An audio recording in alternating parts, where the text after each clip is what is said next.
तो hello friends, आज के हम इस वीडियो में पढ़ेंगे सबसे मोस्ट इम्पॉर्टेंट थ्योरम जो एग्जाम के लिए पॉइंट ऑफ व्यू से बहुत ही इम्पॉर्टेंट है। तो देखते हैं, द यूनियन ऑफ टू सब ग्रुप इज अ सब group if and only if one is contain in other. तो इसका स्टेटमेंट ये कहता है कि अगर दो सब ग्रुप हैं तो उनका यूनियन भी सब ग्रुप होगा अगर वो दोनों एक दूसरे में कंटेन कर रहे हैं। और दोबारा हमें क्या प्रूव करना है, अगर दो सब ग्रुप का यूनियन है वो सब ग्रुप है और हमें ये प्रूव करना है कि वो दोनों एक दूसरे में कंटेन कर रहे हैं। तो सबसे पहले हम लोग ये मान के चलेंगे कि दो ग्रुप है, दो सब ग्रुप है जो एक दूसरे में कंटेन कर रहे हैं और हमें उन दोनों की यूनियन को सब ग्रुप प्रूव करना है। तो सबसे पहले हम लोग मानेंगे कि लेट H और K, H and K be the two subgroup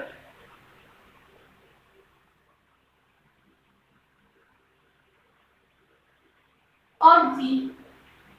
G एक ग्रुप सपोज कर रहे हैं such that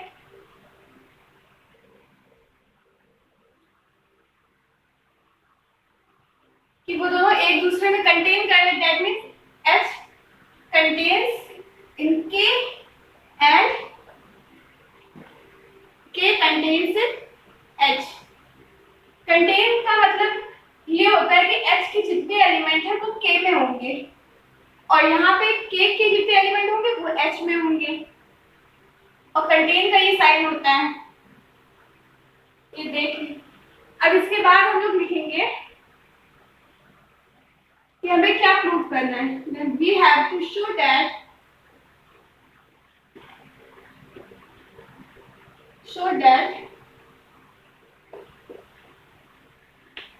H union K is also a subgroup।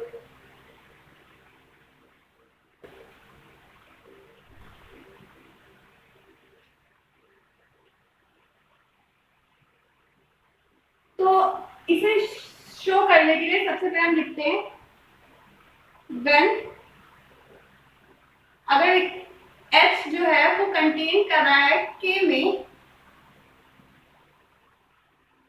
implies that H union K equals to K। ये लाइन कैसे लिखी, अगर H के जितने एलिमेंट है वो K में होंगे तो H यूनियन K हम लोग का K के बराबर होगा। सपोज करते हैं H में एलिमेंट है 1 2 3 और K में है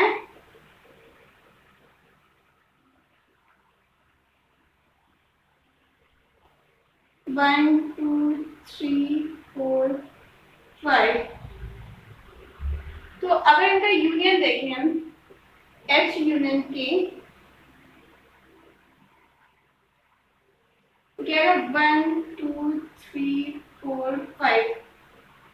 H कंटेनिंग K मतलब H के जितने एलिमेंट है वो K में है और उसके बाद जो K है K में जो 4 5 एक्स्ट्रा उसे भी यहाँ पे यूनियन में लिख देंगे। दैट मीन्स अगर इस सेट को देखें तो ये K के ही तो इक्वल है, तो यहाँ पे हम लोग K लिख सकते हैं। तो यहीं से H union K equals to K यहाँ से लिख दिया हम लोगों ने। अब इसी तरह से अगर हम देखें K contains in H, K contains in H, it implies that H union K is H। तो यहाँ से लिख सकते हैं कि जो H और K का यूनियन होगा वो भी H के इक्वल होगा अगर जो K है वो H में कंटेन कर रहा है। तो यहाँ से हम लोग को ये पता चला कि जो H यूनियन K है वो K के भी इक्वल है और H के भी, और हमें ये पहले से गिवन है कि जो H और K है वो सब ग्रुप है। तो फिर इनका जो यूनियन है वो भी जो सब ग्रुप ही होगा, क्योंकि अगर ये K के इक्वल है, K खुद में भी एक सब ग्रुप है, तो H यूनियन K भी सब ग्रुप होगा। तो यहाँ से लिख सकते हैं but K and H are subgroup of G. Hence, H union K is a subgroup of G. तो हमने ये सपोज किया कि H और K दो सबग्रुप है G के, और हमने ये शो कर दिया कि उनका जो यूनियन है वो भी G का सबग्रुप है। अब इसके बाद हम लोग दोबारा सपोज करेंगे कि जो H यूनियन K है वो सबग्रुप है G का, और हमें प्रूव क्या करना है कि H कंटेन्स इन K और K कंटेन्स इन H। अब इसको प्रूव करने के लिए, इस पार्ट को प्रूव करने के लिए हम ये सपोज करेंगे कि H K में और K H में कंटेन नहीं कर रहा है। हम लोग गलत मान के चलेंगे और उसे सही प्रूव कर देंगे कि जो हमारी एजम्पशन थी वो गलत थी। That means H contains in K और K कंटेन्स इन H। तो देखिए कैसे प्रूव करते हैं, अभी सब समझ में आ जाएगा सबको।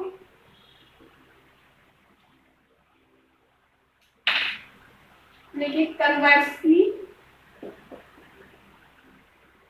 अब जो हमें गिवन है वो लिखते हैं।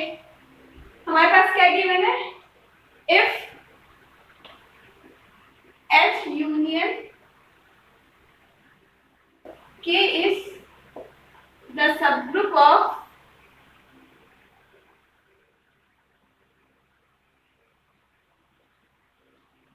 G, then we have to prove that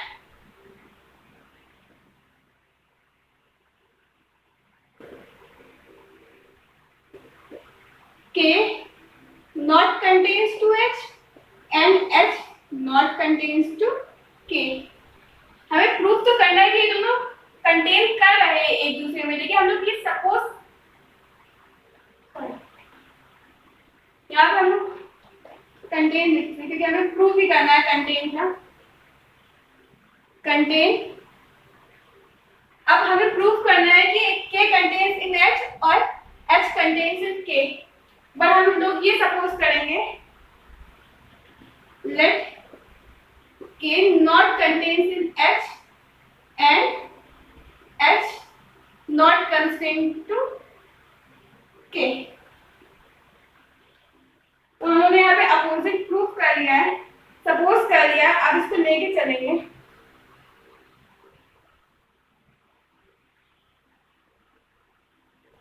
तो अगर हम ये सपोज करते हैं कि जो H है वो K में कंटेन नहीं हो रहा है, तो इसका मतलब let if H not contains to H K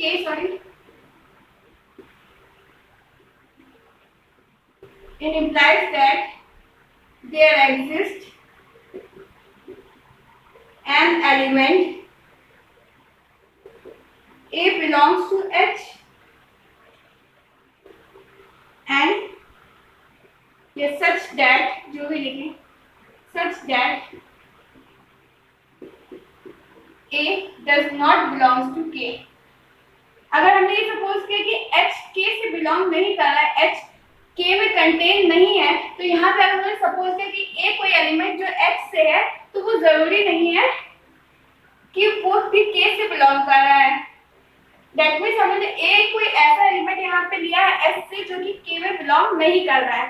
अब अगर वो K में बिलोंग नहीं कर रहा है, तो ऐसे ही अगर हम लोग देखें K does not belongs to H में भी एक कोई ऐसा एलिमेंट K का होगा जो K में तो बिलोंग कर रहा हो लेकिन वो H में नहीं बिलोंग कर रहा। तो सपोज कर लेते हैं कि कोई एलिमेंट ऐसा B है, there exists an element B belongs to K such that B does not belongs to H। तो अगर इन दोनों एलिमेंट का यूनियन देखा जाए, नाउ A और B का अगर हम लोग यूनियन को देखें,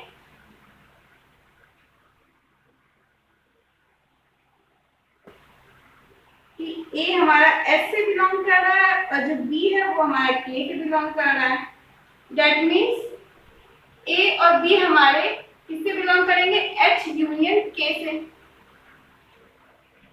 हम लोगों ने सपोज किया कि जो ए है वो हमारा एच से बिलोंग कर रहा है, के से नहीं कर रहा है, और यहाँ पे जो बी एलिमेंट है वो के से बिलोंग कर रहा है, एच से नहीं कर रहा है, तो ये दोनों एलिमेंट हमारे एच यूनियन के से बिलोंग करेंगे। अब उसके बाद अगर इससे बिलोंग करेंगे तो बाय क्लोजर लॉ हम लोग लिख सकते हैं जो ए बी है वो एच यूनियन के में बिलोंग करेगा। अगर ये दो एलिमेंट इस, क्योंकि हमने सपोज किया जो एच यूनियन के है वो यहाँ पे सब ग्रुप है, तो इसमें ग्रुप की हर कंडीशंस फॉलो होगी, तो यहाँ पे by closure law a b belongs to H union K. अब अगर ए बी एच यूनियन के से बिलोंग करेगा, दैट मीन्स जो ए बी होगा वो एच से भी बिलोंग करेगा और ए बी के से भी बिलोंग करेगा। तो इतना नोट कर लीजिए, इसके आगे नहीं।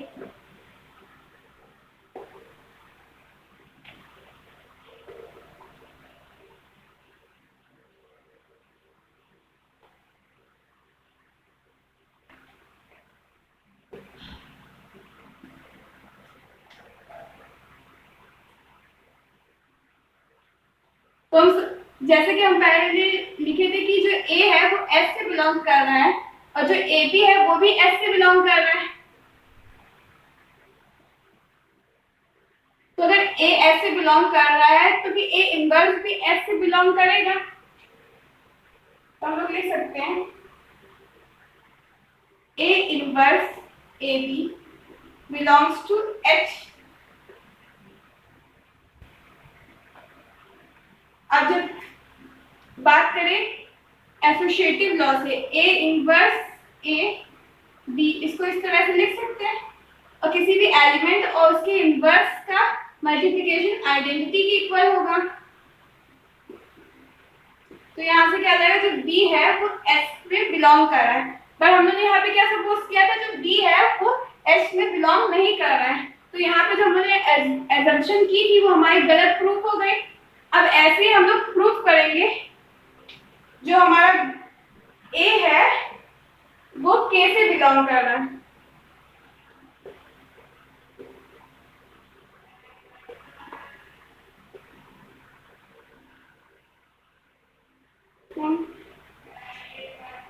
इसके बाद हम सपोज करेंगे जो ए बी था वो हमारे के से बिलोंग कर रहा था और जो बी है वो हमारा के से बिलोंग कर रहा था, ये हमने सपोज किया था। तो ए बी और बी इनवर्स हमारा के से बिलोंग करेगा, फिर से by associative law b b inverse belongs to K, इसकी वैल्यू आइडेंटिटी आ जाएगी, implies that A belongs to K। उन्होंने क्या सपोज किया था, पहले जो A है वो H से बिलोंग कर रहा है लेकिन K से बिलोंग नहीं कर रहा है, पर यहाँ पे हम लोगों ने फिर से ये प्रूव कर दिया जो A है वो भी K से बिलोंग कर रहा है। तो जो हमने अभी तक एजम्पशन लेके चले थे कि जो H not contains two K और K does not contains two H, वो हमारी गलत प्रूव हो गई। तो इसको लिख देते हैं, hence our assumption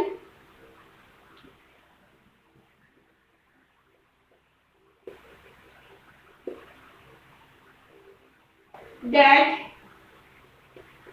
H does not contain in K and K does not contain in H is wrong।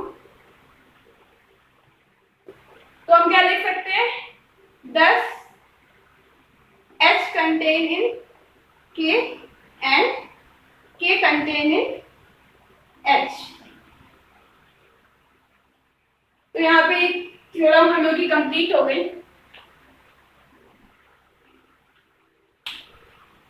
तो इसके आगे हम बात करेंगे अपने नेक्स्ट वीडियो में कुछ नई प्रॉब्लम्स, कुछ नई डेफिनेशन के बारे में।